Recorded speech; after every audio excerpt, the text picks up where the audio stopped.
দর্শক, breaking news ফাঁস করলেন ইউনূস সরকারের সাবেক উপদেষ্টা জনাব আসিফ মাহমুদ সজীব ভুঁইয়া। তিনি বলেছেন ডিপ স্টেট তাদের 2029 পর্যন্ত ক্ষমতায় থাকার প্রস্তাব দিয়েছিল এবং সেই অনুযায়ী প্ল্যান দিয়েছিল। এখন প্রশ্ন হচ্ছে, তিনি কেন এতদিন না বলে এখন এসে কথা বলছেন, বা তিনি যে কথা বলছেন সেটা কি সত্য বলছেন? এইসব বিষয় নিয়ে আজকে আলোচনা করব।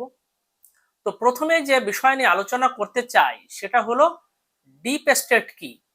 আসুন আমরা এটা বুঝি।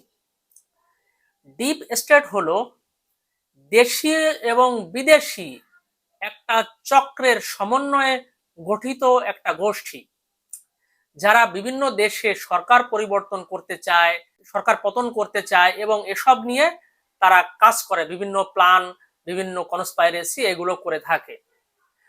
বাংলাদেশের আওয়ামী লীগ সরকারের পতনও কিন্তু ডিপ স্টেটের একটা চক্রান্তের ফল বলে মনে করা হয়। এখন প্রশ্ন হলো, জনাব আসিফ মাহমুদ সজীব ভুঁইয়া কেন তিনি এখন কথা বলছেন, বা কি এমন ঘটলো? আসলে ডিপ স্টেটের যে চক্রান্ত, এটা নিয়ে সারা বিশ্বে আলোচনা আছে। তারা দেশে দেশে বিভিন্ন জায়গায় সরকার পরিবর্তন করে, বিভিন্ন কায়দা কৌশল প্রয়োগ করে, এবং বাংলাদেশে ডক্টর ইউনূসের সরকার যখন প্রথমে ক্ষমতায় আসে, তারা যে ডিপ স্টেট সাপোর্টেড এটা কিন্তু কম বেশি সবাই জানতো।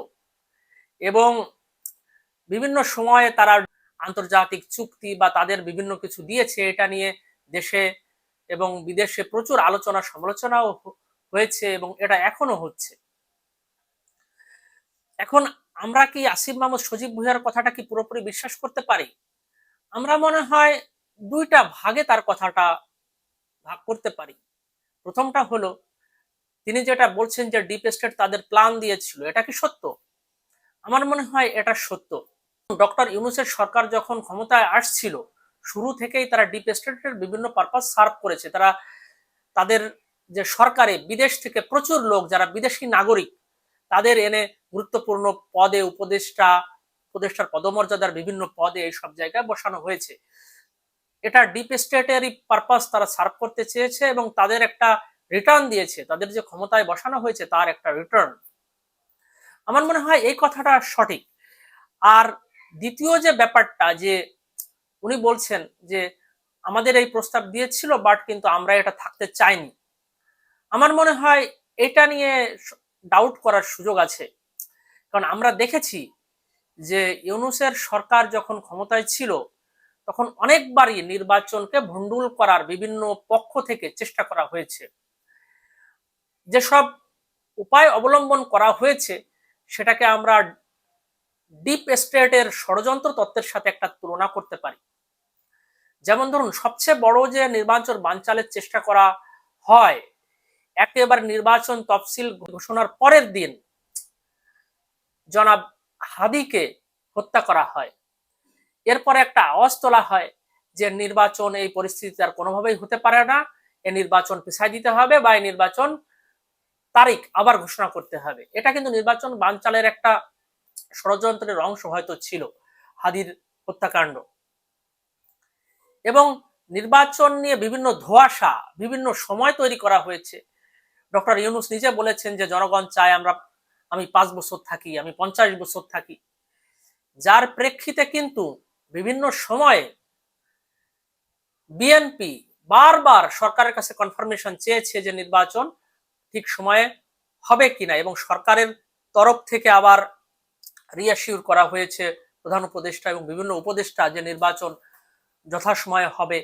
আবার নির্বাচন কোন মাসে কখন হবে এটা নিয়েও একটা সংকট ছিল। বিএনপির প্রাথমিক দাবি ছিল যে ডিসেম্বরের ভিতর নির্বাচনটা করতে হবে, কিন্তু অন্তর্বর্তী সরকার চাচ্ছিল ঈদের পরে নির্বাচনটা করতে, এপ্রিল বা মে এরকম দিকে। কিন্তু বিএনপি সেটাতে কোনোভাবে রাজি ছিল না। বিএনপির কথা ছিল ডিসেম্বরের ভিতর অবশ্যই নির্বাচন দিতে হবে। কিন্তু তারপরে দেখা গেল যে নির্বাচন বিএনপি এবং বিভিন্ন পক্ষের চাপের মুখে তারা নির্বাচন দিল 12ই ফেব্রুয়ারি। এখন কথা হচ্ছে যে ইউনূসের পক্ষের ডিপ স্টেট হোক বা যে গোষ্ঠী, তারা যে নির্বাচন বানচাল করতে চেয়েছিল তারা কেন সফল হলো না? আমার মনে হয় তারা সফল হয়নি বাংলাদেশ সেনাবাহিনী এবং রাষ্ট্রপতির জন্য, এবং বিএনপির পক্ষ থেকে যে প্রবল চাপ ছিল সেটার জন্য। দেখুন, আমাদের সেনাপ্রধান কিন্তু সবসময় চেয়েছে একটা গণতান্ত্রিক ট্রানজিশন হোক। উনি চেয়েছে যে নির্বাচনটা যথাসময়ে হয়ে যাক। উনি কিন্তু ইউনূস ক্ষমতা নেওয়ার কিছুদিন পরে একটা সাক্ষাৎকারে বলেছেন যে আমি চাই অ্যাটলিস্ট 18 মাসের ভিতর নির্বাচনটা হোক। উনি কিন্তু বরাবর নির্বাচন হওয়ার পক্ষে সওয়াল করেছেন এবং নির্বাচন যাতে হয় সেই চেষ্টাটা উনি করেছেন এবং পূর্ণ সমর্থন উনি দিয়েছেন। মাঝে ওনার সম্পর্ক ডক্টর ইউনূস সরকারের সাথে খুব ডেটোরিয়েট করে, তখন কিন্তু উনি একটা জায়গায় বলেছিলেন যে আমরা অভিভাবকহীন হয়ে পড়েছি, আমাদের একটা রাজনৈতিক নির্বাচিত একটা অভিভাবক দরকার। এ ধরনের কথা আমরা তার মুখে শুনেছিলাম। নির্বাচন বানচালের আর একটা বড় চক্রান্ত ডিপ স্টেট বা ইউনূস সরকারের ছিল, সেটা হলো রাষ্ট্রপতিকে অপসারণ করা এবং সংবিধান বাতিল করে দেওয়া। এটাও একটা বড় ধরনের চক্রান্ত ছিল, যে চক্রান্তে তারা সফল হতে পারে নাই বাংলাদেশ জাতীয়তাবাদী দল বিএনপি এবং সশস্ত্র বাহিনী এদের কারণে। আমাদের মহামান্য রাষ্ট্রপতি কিন্তু নিজেই সাক্ষাৎকারে কিছুদিন আগে বলেছেন যে বিএনপি এবং সশস্ত্র বাহিনীর সমর্থনের কারণে তারা আমার পতন ঘটাতে পারে নাই। এখন আসিফ মাহমুদ সজীব ভুঁইয়া হয়তো নিজে এখন এই কথা বলে ভালো সাজার চেষ্টা করছেন যে আমাদের সুযোগ ছিল, যে বিভিন্ন লং টার্ম থাকার সেই প্ল্যানও আমাদের কাছে ছিল, কিন্তু আমরা স্বেচ্ছায় সেটা ছেড়ে দিচ্ছি। কারণ আমার মনে হয় না ওনারা স্বেচ্ছায় সেটা ছেড়েছেন, কারণ আমরা নির্বাচন বানচালের এতগুলো প্রচেষ্টা এবং বড় ধরনের প্রচেষ্টা ওনারা যখন উপদেষ্টা ছিলেন তখনই আমরা কিন্তু দেখেছি। তারা বাধ্য হয়েই নির্বাচনটা দিতে হয়েছে ডক্টর ইউনূস সরকারের। এটাই হলো বাস্তবতা, যেখানে বাংলাদেশের সবচেয়ে বড় রাজনৈতিক দল এই মুহূর্তে বিএনপি এবং সশস্ত্র বাহিনী চেয়েছিল যে নির্বাচনটা হোক এবং একটা গণতান্ত্রিক ট্রানজিশন হোক। তাদের চক্রান্ত আসলে ব্যর্থ হয়েছে এবং দেশের পক্ষের স্বাধীনতা পক্ষের যে শক্তি বিএনপি, বাংলাদেশ সশস্ত্র বাহিনী, তাদের যে কৌশল বা তাদের যে চাওয়া সেটাই সফল হয়েছে।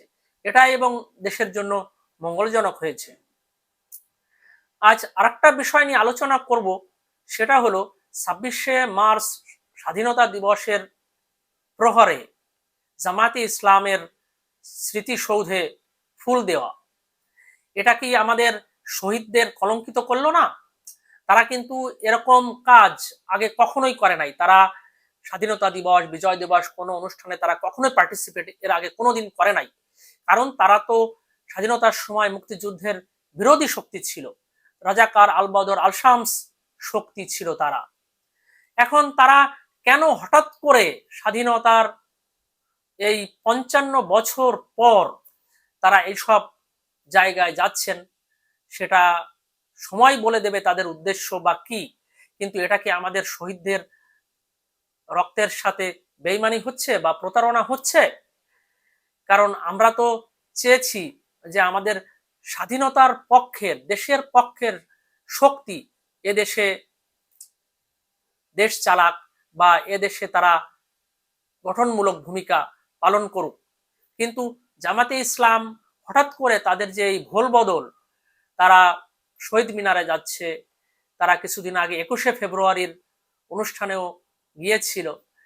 আবার একটা ভিডিও দেখলাম ভাইরাল হয়েছে, জনাব নাসিরউদ্দিন পাটোয়ারি, জনাব সজীব ভুঁইয়া তারা যখন ফুল দিচ্ছিলেন শহীদ মিনারে, তখন কিন্তু রাজাকার রাজাকার স্লোগান এরকম তাদের চারপাশ থেকেই দেওয়া হয়েছে।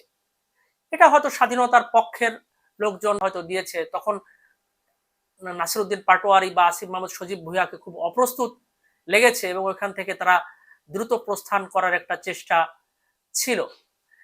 কিন্তু কথা হচ্ছে যে নাসিরউদ্দিন পাটোয়ারি বা আসিফ মাহমুদ সজীব ভুঁইয়াকে কেন এত অপ্রীতিকর অবস্থার ভিতর পড়তে হয়? তারা তো জামায়াতের কেউ ছিল না, বা এখনো মনে করি এনসিপি আলাদা একটা দল, কিন্তু তারা কেন এই বিষয়ে অপ্রস্তুত হয়ে পড়ছে? এটা আসলে হয়েছে তাদের রাজনৈতিক ভুল সিদ্ধান্তের কারণে।